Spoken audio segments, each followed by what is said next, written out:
Good morning, তোমরা সবাই কেমন আছো? আশা করি সবাই ভালো আছো। আমিও অনেক অনেক ভালো আছি। তো আজকে যাচ্ছি বল্লা মেলা। আমরা দেখতে পাচ্ছ 5 জন মিলে বল্লা মেলা যাচ্ছি। তোমাদের সঙ্গে যেতে যেতে সবকিছু দেখা হচ্ছে। এখন রোদ বাড়িতে নামলাম আমরা। এতে এই ছেলেটা বলে একটা গেঞ্জি নিবে, তারপরে গেঞ্জি নিয়ে দোকানে যেয়ে মাছ ধরবো। আর এখন যাচ্ছি, এতে দেখছো বাজারে ঢুকছি। একটা সাদা কালারের গেঞ্জি নিবে। এখন বাস স্ট্যান্ডে চলে আসছি।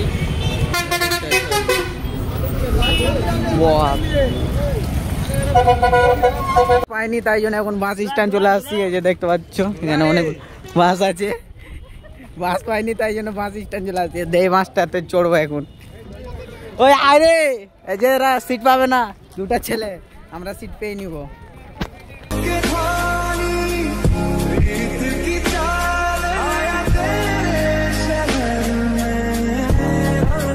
বাস থেকে নামলাম এখন। আর ভিড়টা দেখতে পাচ্ছ, এই যে না খেয়ে সবারে মুখ চোখ ছুঁয়ে গেছে, বুঝতে তো পারছো দেখে।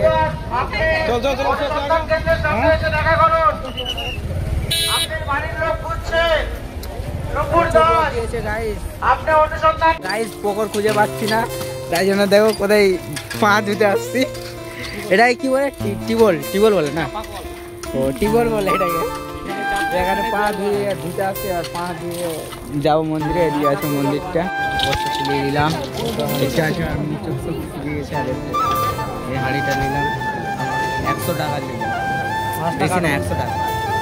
খাসতে গেছি হাঁটতে হাঁটতে, অনেক দূর থেকে হেঁটে হেঁটে আসছি, তাও মানে মন্দিরের কাছে যাই পৌঁছায়নি এখনো। এখন মন্দিরের সামনে চলে আসছি। মন্দির দেখা পাই তোমাদের দেখতে পাচ্ছ। এখন চলে আসলাম। আর জানি না আমারটা কিরকম যাচ্ছে, অবশ্যই কমেন্ট করে জানাবা।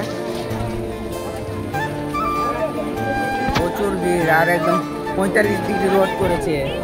এই রোদে আবার না খেয়ে দিয়ে আছি সকাল থেকে, তাই জন্য চোখগুলো দেখতে পাচ্ছি ঢুকে গেছে। দেখো সেই লেভেলের ভিড় দেখতে পাচ্ছ, একদম প্রচুর ভিড় প্রচুর ভিড়। গরমে থাকা যায় না, এত গরম। আর এদিকে দিয়েছে রোদ, 45 ডিগ্রি রোদের মধ্যে দেখতে পাচ্ছি।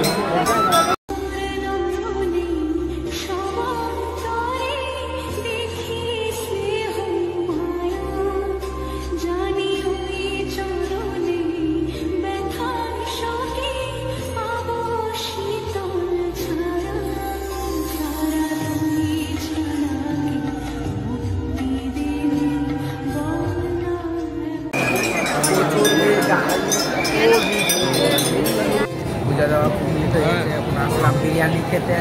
দেখতে পাচ্ছ বিরিয়ানি এখানে নিয়ে নিচ্ছি। আর খাওয়া দাওয়া করে মেলাটা ঘুরবো, তারপরে আবার চলে যাবো বাড়ি। যেহেতু আমাদের বাড়ি অনেক দূর মালদা, আর মালদা থেকে আসছে এখানে মেলা দেখার জন্য। যত সন্ধ্যা হচ্ছে তত ভিড় হচ্ছে। এখন দেখতে পাচ্ছ কত ভিড় হয়েছে।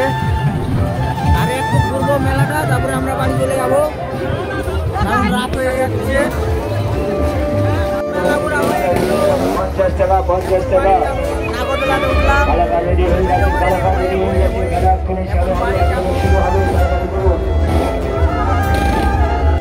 মেলা থেকে 1 ঘন্টা পর বের হয়ে গেছি বাইরে। এখানে এখন বাস ধরবো, তাই জন্য ভিড়টা দেখছো এখন সেই লেভেলের ভিড় হয়ে আছে। আর গরমের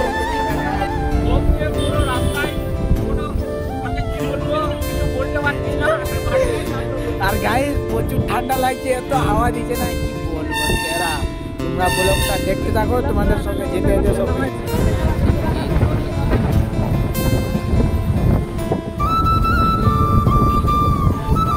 তো গাইস বাস থেকে নামলাম এখন। এই কাকার দোকানে দাঁড়িয়ে চা খাচ্ছি এখন। ওখানেই খাই, দেখতে পাচ্ছ চালিয়ে দিয়েছে এখানে। চাটা খুব সুন্দর। যদি গঙ্গারামপুরে আসো তাহলে অবশ্যই কাকার দোকানে চা খাবা। আবার মাছ ধরে আবার এখন মালদার মাছ ধরবো। হ্যালো গাইস, আমরা এখন বললে চলে আসলাম। আর এখানে দেখতে পাচ্ছ হোটেলেও চলে আসছি। দেখতে পাচ্ছ ভাত নিয়ে নিচ্ছি। এখন খাওয়া দাওয়া করে বাড়ি যাবো, বাড়িতে যাই ঘুমিয়ে যাবো। আর আজকে এরকম ব্লগটা এখানে শেষ করি। তোমাদের ব্লগটা যদি ভালো লাগে তাহলে অবশ্যই একটা লাইক শেয়ার কমেন্ট করবা। আর অবশ্যই তো পারছে একটা শেয়ার করে দিবা